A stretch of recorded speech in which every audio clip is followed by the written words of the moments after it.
Assalamualaikum warahmatullahi wabarakatuh. Halo teman-teman, ketemu lagi dengan saya di channelnya Kang Aris. Bagaimana kabar teman-teman semua? Semoga sehat selalu ya. Baik, kali ini ada Oppo A95 dengan kasus LCD-nya ngeblank. Ini sepertinya habis jatuh, ada retakan. Maka akan kita ganti LCD. Yang pertama kita lepas slot SIM-nya. Kemudian yang kedua adalah kita buka koper belakang, dan ini menggunakan lem, maka harus kita seset seperti ini. Dicari celahnya ya, silakan menggunakan alat setipis mungkin, diusahakan yang fleksibel, yang elastis, dan bahannya dari mika ya, atau plastik, biar tidak merusak bodi. Kalau masih kesulitan dicari celahnya, maka silakan menggunakan silet ya. Namun hati-hati, itu akan memudahkan mencari celah, karena setelah dapat celah itu akan lebih mudah. Kalau masih kesulitan, bisa dibantu dengan blower ya. Jadi di sini saya mencoba tanpa pemanas dan tanpa menggunakan cairan apapun, karena ini bahannya elastis ya, jadi tidak ada resiko pecah. Umpama teman-teman masih kesulitan dan belum punya blower atau solder uap, bisa dibantu dengan menggunakan korek gas ya. Jadi dipanaskan sambil jalan apinya, jangan lama-lama. Oke, back cover sudah terlepas dan sudah kita bersihkan sisa-sisa lemnya ya, supaya nanti tidak mengganjal. Dan sepertinya lem bawaan ini masih lengket, jadi kita nanti nggak usah masang lem lagi ya, cuman diusahakan diratakan bekas lemnya.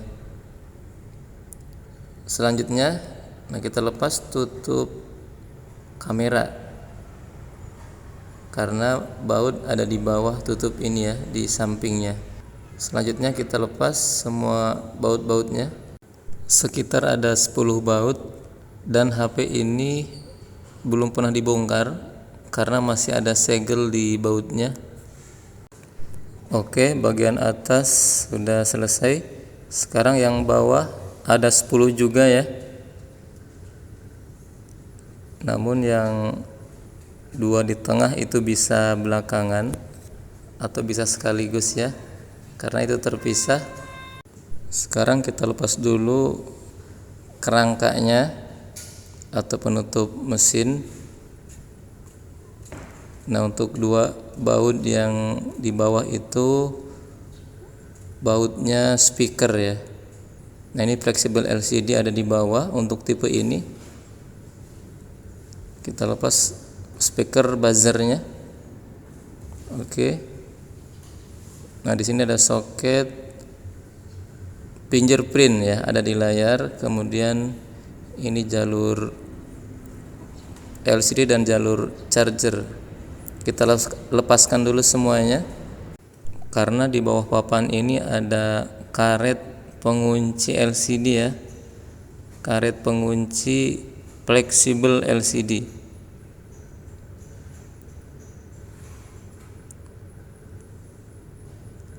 Kita lepas saja supaya nanti mudah untuk melepas LCD-nya. Nah, ini karetnya, diusahakan jangan hilang biar nanti bisa dipasang kembali biar lebih aman. Selanjutnya kita coba tes LCD-nya. Nah, ini mereknya Brotherpad. Ini termasuk di atas yang lain kualitasnya ya, yang ada di toko langganan saya.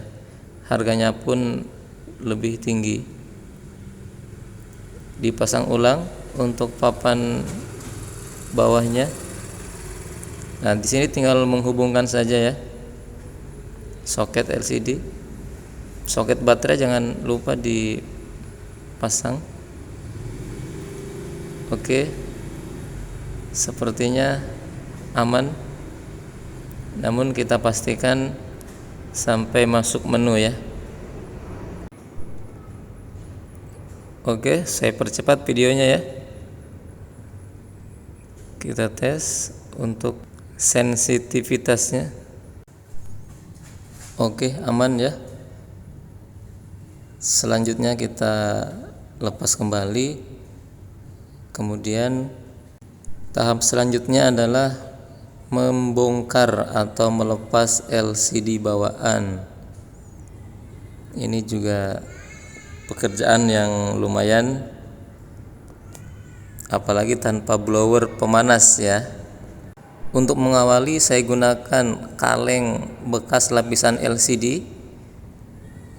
Kalau teman-teman nggak punya, bisa menggunakan silet untuk awal ya, untuk mencari celah. Maka selanjutnya tinggal meneruskan dengan plastik atau mika seperti ini. Kalau tanpa pemanas ya harus lebih ekstra tenaganya ya. Untuk mempermudah, bisa dengan menggunakan cairan, boleh minyak kayu putih ataupun tinder, sedikit-sedikit ditetesi pinggirnya. Nah, di sini fingerprint di tengah layar ya. Namun untuk LCD yang gantian, fingerprint tidak berfungsi karena LCD bukan ori ya. Selanjutnya kita bersihkan sisa-sisa lem yang masih ada di pinggiran frame. Ini juga harus bersih biar tidak mengganggu lem yang baru nanti ya. Sebersih mungkin. Finishing saya menggunakan sikat gigi supaya debu-debu juga bisa hilang. Sebelum dilem, kita presisikan dulu LCD-nya supaya tidak ada kesalahan nantinya. Kalau sudah pas, baru kita lakukan pengeleman. Karena terkadang ada aja ya produk gagal, LCD-nya tidak presisi. Nah, ini lem yang saya gunakan T7000 warna hitam sesuai dengan layar. Jangan lupa di sini ada filter untuk speaker atas ya. Nah, ini terkadang lupa atau terlewatkan. Sekedar informasi, HP ini rilis bulan November 2021 ya, dengan RAM 8GB, internalnya ada yang 128GB, ada juga yang 256. Untuk ukuran layar sekitar 6,43 inci ya. Nah, ini ketarik ke bawah lem, nanti dipasang ulang ya filternya. Nanti juga akan kuat dengan sendirinya ketika dipasang LCD. Yang penting diusahakan lemnya rata ya. Oke, sekarang kita pasang. Lihat kanan kiri atas bawah. Saya biasanya dimulai dari bawah ya, baru kanan kiri atas menyesuaikan,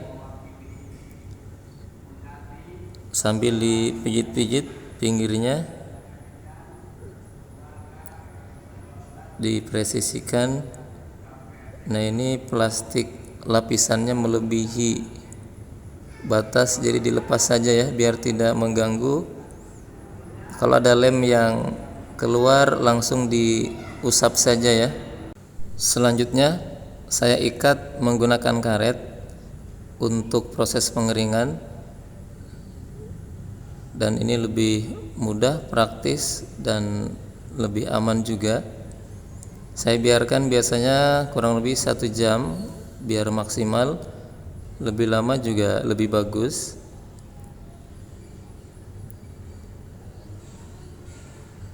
Untuk karet silakan sesuai kebutuhan.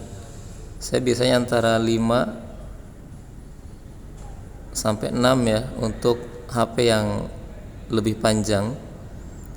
Adapun di tengah juga menyesuaikan, dilihat kalau kurang rapat bisa ditambah 3 ya. Biasanya saya kalau yang LCD-nya kurang rapat. Oke, 1 jam sudah berlalu. Kita lepas karet-karetnya.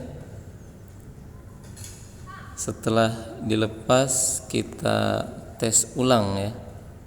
Kita nyalakan ulang untuk memastikan LCD aman sebelum dipasang baut-bautnya. Nah, karetnya jangan lupa ya dipasang ulang. Di sini ada flexible fingerprint, hati-hati jangan sampai putus. Kemudian kabel antena juga dipasang terlebih dahulu. Setelah rapi, kita tes lagi. Oke, aman ya. Kita tutup lagi buzzernya dan baut-bautnya. Untuk LCD tipe ini banyak sekali persamaannya ya. Ini LCD yang saya pakai, di tulisannya tadi A74 4G ya. Bisa juga A94, Realme 8 atau 8 Pro, 7 Pro bisa, Reno 5F dan lain-lain ya. Jadi ya sangat dimudahkan ketika LCD-nya banyak persamaan. Oke, volume aman, layar sentuh aman. Langsung kita pasangkan baut-bautnya. Bagi teman-teman pemula yang mau mencoba, jangan ragu ya. Yang penting kita melihat petunjuk lewat tutorial di YouTube banyak sekali ya. Kita coba dulu HP sendiri, HP keluarga. Ketika ada yang rusak LCD-nya, langsung kita eksekusi ya. Karena ketika kita sudah terbiasa, nanti akan terampil dengan sendirinya. Karena sekarang banyak sekali kasus LCD pecah dan memang rawan ya. HP-HP sekarang lebar-lebar, jadi rawan sekali pecah. Ketika kita bisa masang sendiri, itu akan sangat menghemat sekali. Nah, di sini saya cukup menggunakan double tip ya di pinggiran kaca kamera, karena yang di pinggiran back cover ini masih kuat lemnya, termasuk lemnya bagus ini. Baik, terima kasih banyak sudah meluangkan waktu, semoga bermanfaat. Tetap semangat belajar. Assalamualaikum warahmatullahi wabarakatuh.